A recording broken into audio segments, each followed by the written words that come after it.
அயோத்தியில ஒரு மன்னன் வாழ்ந்தாரு. அவரோட பேர் தான் தசரதன். தச என்றால் 10, ரதம் என்றால் தேர். அதாவது 10 திசைகளிலும் தேர் சுற்றி நின்றாலும் அதை தாக்கக்கூடிய அளவிற்கு திறமை கொண்டவர் தசரதன். விண்ணுலகிற்கே போயிட்டு தேவர்களுக்கு உதவக்கூடிய அளவுக்கு அசாதாரணமான அரசர். ஆனா அவரோட வாழ்க்கையில ஒரு தவறு, ஒரு சாபம், ஒரு வாக்குறுதி, இது மூணும் சேர்ந்து அவரோட முடிவை எழுதுது. அது என்னன்னு பார்க்கலாமா? ஒரு நாள் தசரதன் வேட்டைக்கு போறாரு.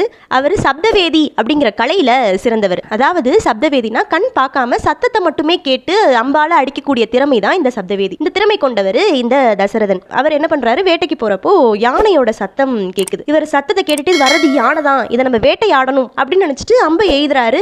அது கடைசியில பார்த்தா யானை இல்ல, சரவணகுமாரன் அப்படிங்கிற ஒரு இளைஞன். அவனுக்கு அம்பு எய்திருது. அவன் சாக போற நிலையில தவிச்சுக்கிட்டு இருக்கான். இப்போ அந்த சரவணகுமாரனோட கண் பார்வையற்ற பெற்றோர்கள் தசரதனுக்கு ஒரு சாபம் தராங்க. என்னோட மகனை இப்படி நாங்க இழந்துட்டு தவிக்கிறோம்ல, நீயும் அதே மாதிரி உன் மகனை இழந்து அந்த வேதனையிலேயே நீயும் இறந்து போவ அப்படின்னு சாபம் கொடுக்குறாங்க. காலம் கிடக்குது. தசரதன் ஒரு போருக்கு போறாரு. போருக்கு தன்னோட மனைவியாகிய கைகேயிய கூட்டிட்டு போறாரு. போருக்கு வேகமா போயிட்டு தாக்க போற நிலையில பாத்தீங்கன்னா அவரோட தேர் அச்சாணி கலண்டு விழுகுது. தன்னோட உயிரையும் பெருசா மதிக்காம தன்னோட விரல்களை அச்சாணியா பயன்படுத்துறாங்க அவரோட மனைவி கைகேயி. அதனால அவரால் போர்லையும் வெல்ல முடியுது. வெற்றி கண்ட சந்தோஷத்துல சொல்றாரு, கைகேயி உனக்கு 2 வரங்கள் தரேன், நீ எது வேணாலும் கேளு அப்படின்னு சொல்லிட்டு சொல்றாரு. அப்போ கைகேயி சொல்றாங்க, நீங்க 2 வரங்கள் தந்தது எனக்கு சந்தோஷம் தான், ஆனா நான் அதை இப்போ உபயோகிக்கல, எனக்கு பிறகு தேவைப்படுறப்போ நான் அதை உபயோகிச்சுக்கிறேன் அப்படின்னு சொல்லிட்டு வாக்குறுதி வாங்கிடுறாங்க. இப்படியே இன்னும் கொஞ்ச நாள் கிடக்குது.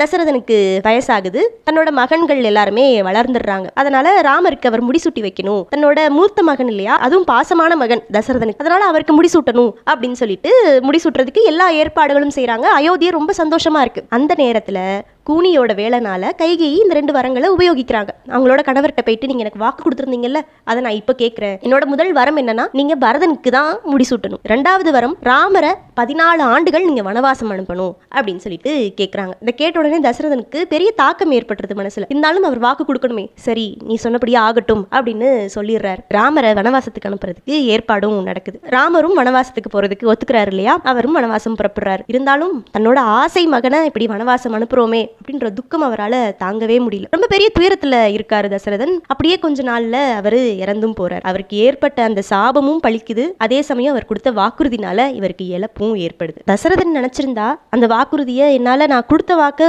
பரவாயில்ல, நான் மீறிக்கிறேன் அப்படின்னு சொல்லிட்டு அவர் இருந்திருக்கலாம். இருந்தாலும் அவரோட அந்த மன உரு, அதை தான் கம்பர் பாராட்டுறாரு. அவரோட வாக்குறுதியை அவர் காப்பாற்றணும் அப்படிங்கறதுல ரொம்ப கவனமா இருந்தார். சத்தியத்துக்காக உயிரையும் தியாகம் செய்தவர் தசரதன். அறத்தை காப்பாற்றியவர், வாக்கை காத்தவர். ஆனால் மகனை இழந்த தந்தை. உங்களுக்கு இந்த கதை பிடிச்சிருந்தா லைக் பண்ண மறக்காதீங்க.